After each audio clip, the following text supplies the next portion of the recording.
英國選舉制度嘅錯位同出路，比每一票都算數。英國自視為民主典範，但制度卻未跟上時代，贏者全取選舉方式用咗100年。原本係想簡化程序，避免政局分裂，重點係防弊而唔係選賢。但而家時代變咗，社會唔再淨係有兩種聲音，呢套制度嘅局限依家好明顯。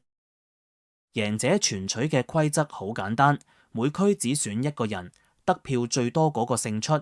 其餘選票冇效力，喺兩黨競爭嘅年代可能合理，但到今日嘅多黨格局就顯得失真。2024年大選，工黨得票33.7%，但奪下63%議席；改革黨得14.3%，綠黨得6.7%，兩黨合共超過20%選票，淨係得9席。當多數人嘅選票冇辦法轉化為代表權，民主嘅比例就出咗問題。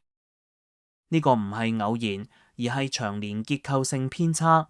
自戰後以來，幾乎冇一屆政府獲得過半選票，執政者多數都係用30%多選票組政府。唯一例外就係2010年保守黨同自由民主黨聯合執政，兩黨合計59.1%選票。但即使總票過半，席次仍然被扭曲。自由民主黨得票近1/4，議席淨係得1成。呢種落差削弱咗制度嘅說服力。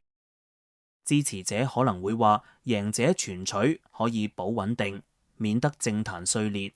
呢個講法唔無道理，但喺多元社會下，穩定唔可以靠壓抑。少數派如果長期被排除喺政治之外，民意難免會積聚不滿。當選民覺得投邊個都冇用，投票率就會下降，政治熱情隨之冷卻。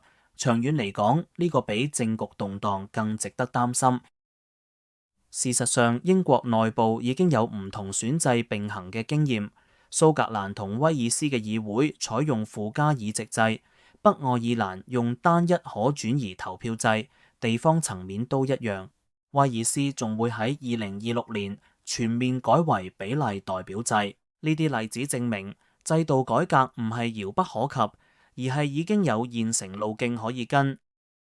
比例代表制未必完美，但可以令議席更貼近民意，讓每一票更有價值。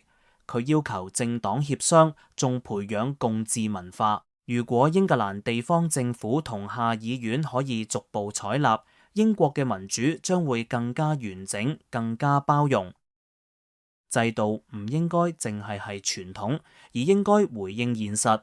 舊制度曾經帶來穩定，但而家卻限制咗代表性。如果英國想重建民眾對政治嘅信任，就應該勇於調整方向，讓每一票都可以發揮作用。始終民主嘅真正意義唔係邊個贏，而係人人都被聽見。